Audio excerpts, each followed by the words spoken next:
lagi di Let's Talk with Kevin Jun 105,3 Fox Radio Jogja, Your Soul, Your Hits. Nah, ini kemarin mungkin kita akan mau ngulik lebih dalam lagi tentang ceritanya jalan ke Melbourne, Australia waktu kemarin di WBRC ya, World Brewing Championship, yang akhirnya kopinya Kevin Jun ini di brewing sama si John dan membawa Indonesia menjadi juara peringkat kelima sedunia. Iya.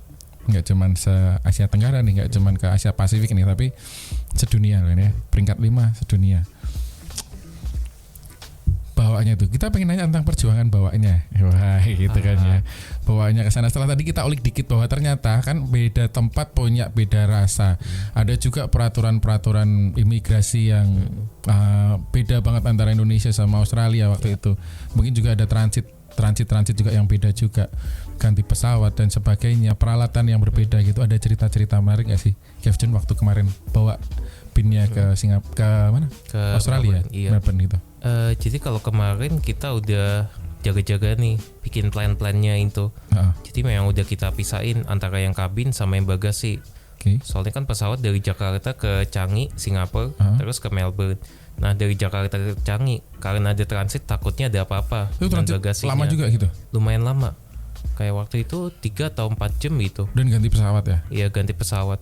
Wow. Jadi karena itu kan kita juga takut dong, ada apa-apa. Sama bagasinya gitu kan ya? Jadi nggak semuanya dipasrahin ke bagasi? Iya, jadi waktu itu kita apa itu namanya, kita bagi yang 200 gram kita masukin ke kabin, sisanya kita masukin ke bagasi. Dan itu semuanya udah dalam kondisi vakum, jadi aman. Right. Kalau peralatan kayak gimana dong? Juga dipisah juga gitu? Peralatan kalau kemarin yang bawa John semua dan itu dia aman. Oh, udah berangkat duluan ya? Iya, dia berangkat duluan. Jadi semua peralatan udah aman sampai di Melbourne, udah dipasang, di setting, udah aman juga, nggak ada perubahan apa-apa. Tinggal pinnya itu tadi yang harus dikawal ya? Iya, ternyata dan benar kejadian di pinnya pas nyampe di Melbourne bagasinya nggak nyampe. Hah? Karena Serius? Iya serius. Jadi kompetisi kopinya cuma 200 gram. Yang dibawa di kabin tok? Iya, yang selamat yang di kabin doang. Bagasinya datangnya kapan? Bagasi datang tapi H-1 final. Jadi kayak kita juga udah dapet resepnya, udah cukup. Jadi gak terlalu perlu ngulik-ngulik lagi. Oke, dengan persediaan yang ada itu. Iya. Tapi yang akhirnya di brewing itu adalah kopi yang di bagasi apa kopi yang di kabin? Kabin. Soalnya yang di bagasi kan gak datang sampai hari deket-deket final. Jadi ya udahlah ya gitu ya. Wah, seru ya kayak gitu ya. Iya. Apalagi di negara lain, ya udah kalau nggak, itu berarti semua peserta dari negara-negara lain juga melakukan hal kayak gitu juga harusnya ya. Iya, tapi memang banyak yang ini sih, banyak yang bagasinya ini gak datang atau bermasalah dengan bagian imigrasi. Beberapa sih begitu. Ada beberapa peserta yang apa ya, sampai hari H gak datang, sampai dia presentasi semua peralatan dia. Terus gimana dong? Ya dia masih presentasi dengan apa adanya. Itu yang paling kasihan. Apa adanya berarti dia beli peralatan lagi di sana, dipakai langsung pertama kali gitu di sana juga gitu ya. Kemarin untungnya ini komunitas kopi barista di Australia baik-baik semua. Terus semua alat dipinjemin ke dia. Oh gitu. Itu beneran ceritanya paling apa ya, kayak nyentuh lah. Kayak saling bantu antara komunitas kopinya. Keren sih pas itu. Keren ya. Berarti mereka pada nonton terus tahu kerepotannya seperti apa, ya udah kira-kira butuh apa, mereka ngambilin yang ada di coffee shop mereka gitu ya. Betul. Barista bersatu nggak bisa dikalahkan ya. Betul, komunitas kopi lah. Komunitas kopi lebih tepatnya ya. Semuanya datang ke situ ya. Iya. Karena memang yang suka kopi banyak banget ya di seluruh dunia, apalagi di Australia. Iya sih, Melbourne udah kayak apa ya, ibu kota konsumen kopi di dunia. Oh ya. Banyak banget konsumen kopinya. Sama coffee shop juga udah gak kehitung sih berapa banyak. Sebentar, kalau tadi ngomongin tentang ibu kota kopi buat sedunia gitu ya, mungkin selain kayak ini sih istilah aja. Saya gitu ya. Iya. Karena memang sana pinnya banyak yang dipakai gitu. Yang dipakai, konsumennya juga tinggi. Sehari juga bisa ngopi 3 kali mereka. Wih. Dan rutin. Karena setahu kalau kayak gitu kan biasanya taunya Italia ya, yang gila sama kopi gitu kan ya. Kalau ini Ternyata Australia juga punya kebudayaan kopi yang segitunya ya. Wow, oke. Nah, kalau itu kan Kevin juga nonton kemarin WBRC-nya di sana sendiri gitu ya kan. Terus gimana nih? Kan sekarang peringkatnya ke-5, berarti ada peringkat 4, 3, 2, 1. Kalau menurut Kevin sendiri, itu emang mereka layak di peringkat 1, 2, 3, 4 gitu gak sih? Iya. Tetap dong.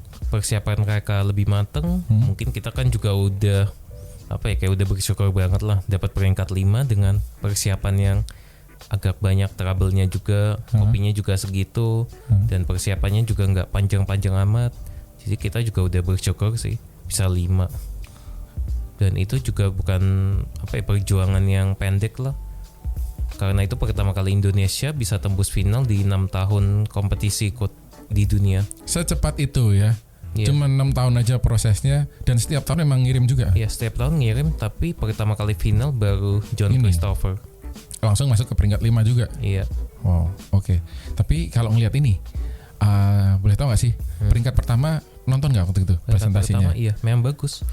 Bagus. Peringkat pertama itu Elika Lifty dari Onyx Coffee Lab. Itu juga roastery gede banget di USA. Amerika ya. Iya.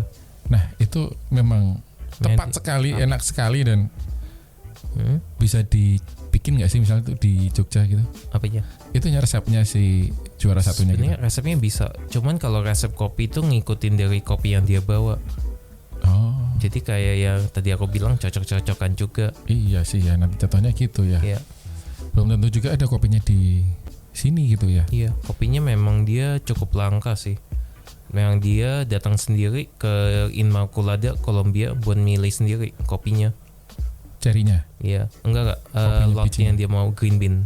Kopinya udah jadi. Waduh, datang ke sana sendiri ya? Iya. Kan repot sama ya. Sama tim ini Onyx. Iya, sampai ke Kolombia. Iya. Waduh. Memang iya. Memang mereka lebih wajar lah, persiapannya lebih matang. Effortnya lebih gede juga. Iya. Jadi memang wajar juara satunya ya. Iya. Oke, nice. Nah akhirnya nih, kalau ngomongin tentang makanan, minuman gitu kan ya, sama Kevin, boleh nggak aku kasih pilihan ini misalnya di antara 3 ini, pilih yang mana nih? Yang pertama adalah marem, kalau orang Jawa ini ngomongnya marem, kenyang gitu kan ya, puas, atau enak, atau bergizi.